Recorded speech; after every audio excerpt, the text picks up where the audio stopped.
Hello, good afternoon to everyone.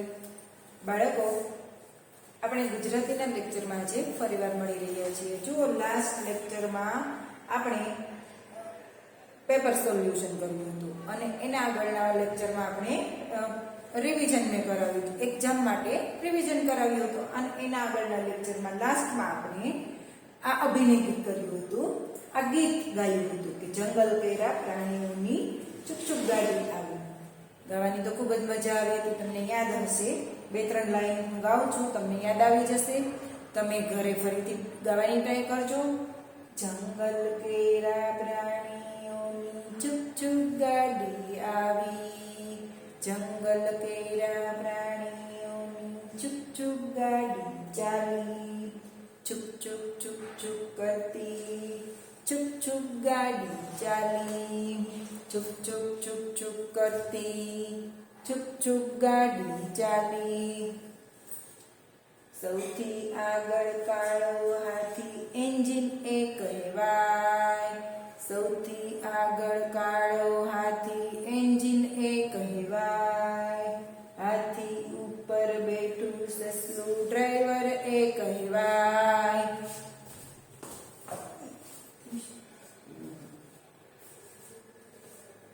હાથી ઉપર બેઠું સસલું driver એ કહેવાય, મોટા મોટા ફળ એ હાથીને દેતું જાય, મોટા મોટા ફળ એ હાથીને દેતું જાય. જંગલ આખું ધમધમ થતું પક્ષીઓ ગભરાય, જંગલ આખું ધમધમ થતું પક્ષીઓ ગભરાય. હજી થોડું આગળ આ ગીત છે, પણ હું અહીંયા સુધી હવે અટકાવું છું.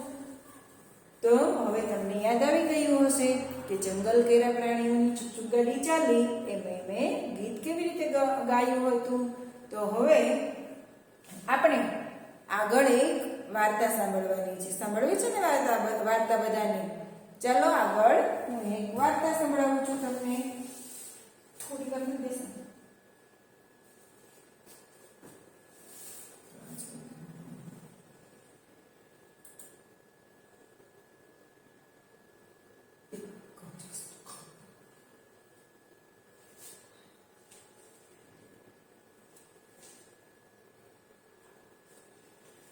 જો હવે હું તમને જે વાર્તા સંભળાવું છું એ વાર્તા છે વાઘ અને એક સૈનિકની. જો વાઘ કેવો ત્રાળ મારીને કોને પકડવા જાય છે? સૈનિકને. પણ સૈનિક તેનાથી ડરતો નથી. આવું બધું આપણે આ ચિત્રની અંદર જોઈ શકીએ છીએ. હવે આપણે વાર્તા જોઈએ કે વાર્તાની અંદર શું આવે છે. ચાલો બાળકો, તમને વાર્તા કહું. વાઘની વાર્તા સાંભળવી છે ને બધાને? સાંભળવી જોઈએ ને?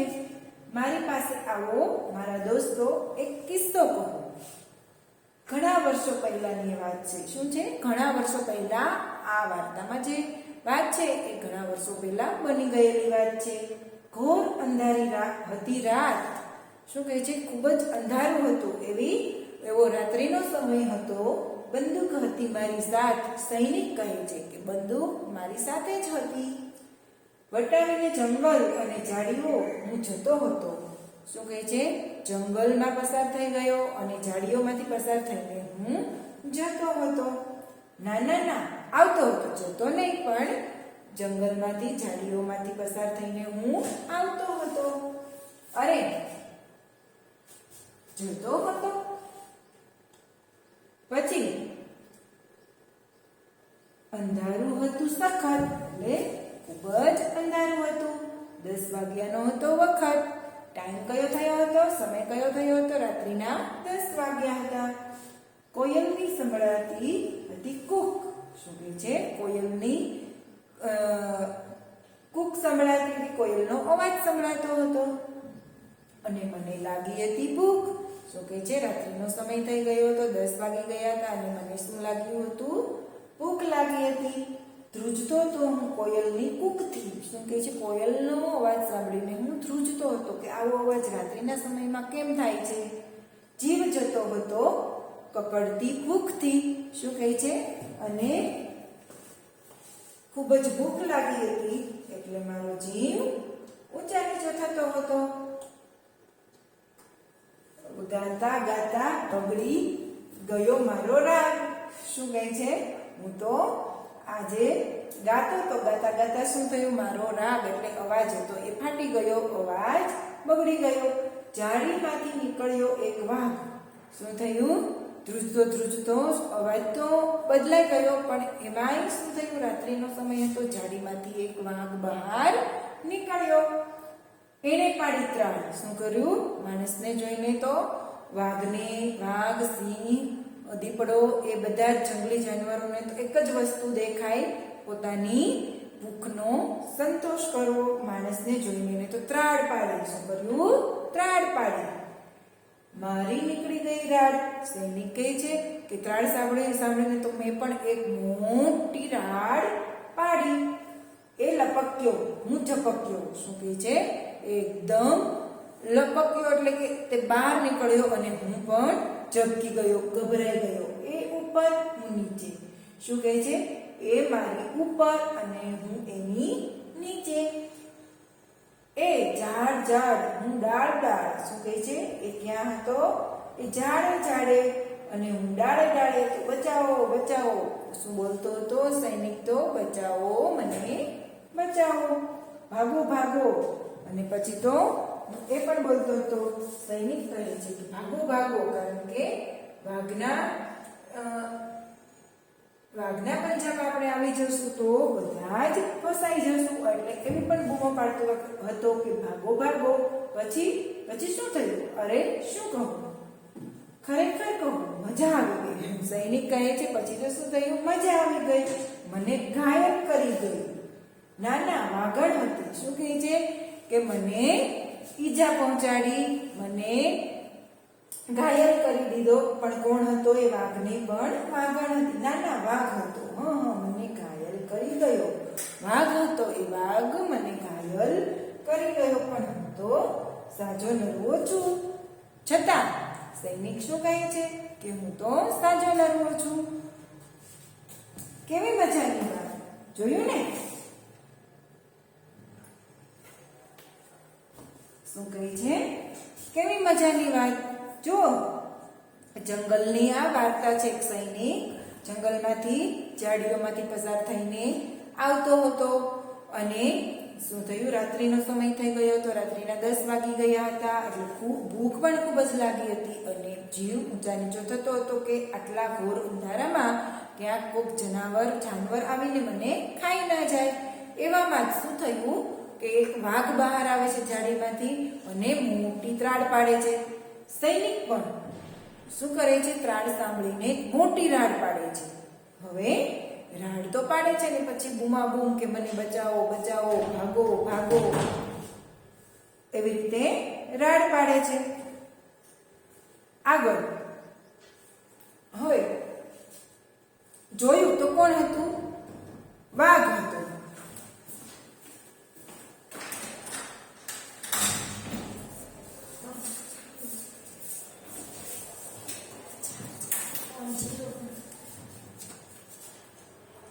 તો શું હતું? વાઘ હતો.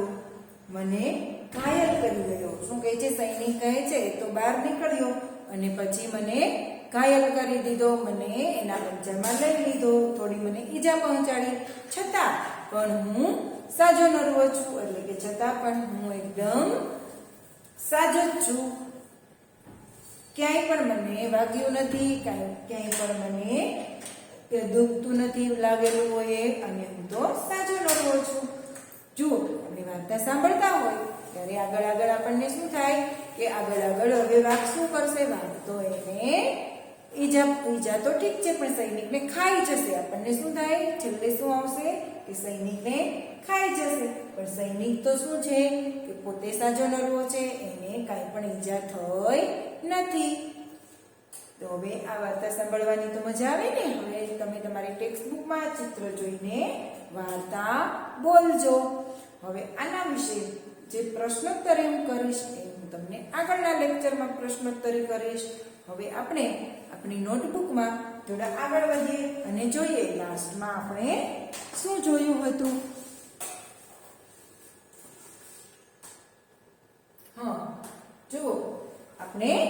અવની માત્રા જોઈ હતી. કઈ માત્રા જોઈ હતી? અવની માત્રા. એનું ચિહ્ન કેવું થાય? ઉપર બે માત્રા, આની બાજુમાં એક્સટેન્ડિંગ લાઈન. તો અવની માત્રા બધા જ વ્યંજનમાં આપણે એડ કરીએ તો કેવો ઉચ્ચાર થાય એ પણ મેં તમને ગયા લેક્ચરમાં બતાવી દીધું છે. છતાં પણ આજે આપણે ફરીથી રિપીટ કરી લઈએ. કૌ, ખૌ, ગૌ, ઘઉ, ચૌ, છૌ, જૌ, જૌ, ટૌ, ઠૌ, ડૌ, રૌ, અણ, તૌ, થૌ, દૌ, ધૌ, નૌ, પૌ, ફૌ, બૌ, ભૌ, મૌ, યૌ, રૌ, લૌ, વૌ, સૌ, સૌ, હૌ, અળવ. હવે અવની માત્રા વિશેના આપણે કેટલાક શબ્દોનું રીડિંગ કરીએ. જો તમે પણ રીડિંગ કરજો. કૌરવ, વાંચો. કૌરવ. નૌતમ, નૌતમ. મૌલાના, મૌલાના. ગૌરવ, ગૌરવ. ગૌશાળા, ગૌશાળા. ગૌતમ, ગૌતમ. ચૌદશ, ચૌદશ. સૌરભ, સૌરભ. કૌમુદી, કૌમુદી. યૌવન, યૌવન. ગૌમાતા, ગૌમાતા. ગૌતમી, ગૌતમી. નૌકા, નૌકા. મૌન, મૌન. જો અહીં અવની માત્રાવાળા બધા જ શબ્દોનું આપણે રીડિંગ કર્યું. તમે આ રીડિંગ કરવાથી તમને પણ બધા જ અક્ષરોનો ઉચ્ચાર કેવી રીતે મેં કર્યો એ તમને ખબર પડે છે. આગળ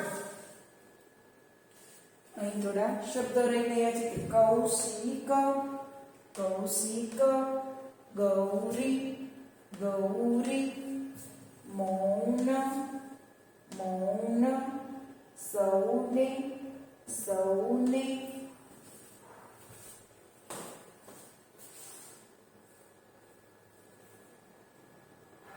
આગળ શબ્દ પૂર્તિ કરો. જુઓ આ એક્સરસાઇઝ આપણે એક્ઝામમાં પણ પૂછાય છે કે જ્યાં બ્લેન્ક હોય ત્યાં આપણે ખૂટતા અક્ષરો મૂકવાના હોય છે અને આખો શબ્દ આપણે ક્લિયર કરવાનો હોય છે. તો આ બધા જ શબ્દ હું જે અવની માત્રાવાળા શબ્દો લખાવું છું એમાંથી જ હોય છે. અહીં કૌરવ, નૌતમ. બ્લેન્કમાં શું આવશે? નૌત. સૌર, બ્લેન્કમાં શું આવશે? ર. ગૌશાળા.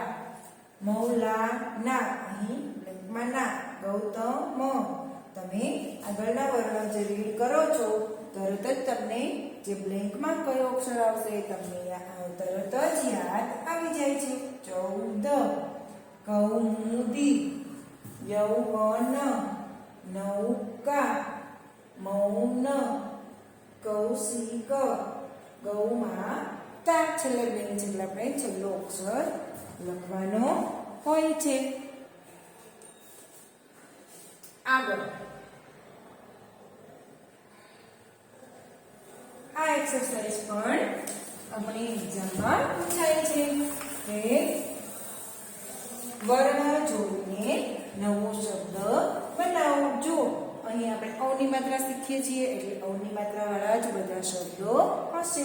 અહીં સર્કલમાં કૌ લખેલું છે, અહીં તમ અને અહીં અલગ અલગ શબ્દ બંને વિદેશ અક્ષરો મૂકેલા છે. ગૌતમ. અહીં ગૌરી. ગૌમાતા. અહીં શું લખીશું? ગૌમાતા. આગળ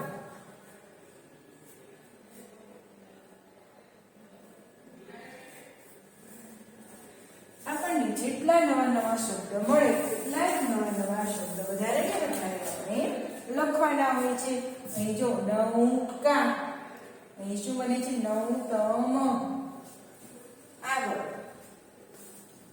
હવે આ એક્સરસાઇઝ હું સ્ટડી મટીરિયલમાં પણ મૂકી દઈશ એટલે તમે સરળતાથી લખી શકો અને આ વિડીયો પોઝ કરીને સ્ટોપ કરીને પણ તમે લખી શકો છો. કૌરવ, અહીં કૌશિક, કૌશિક. કૌમુદી, કૌમુદી.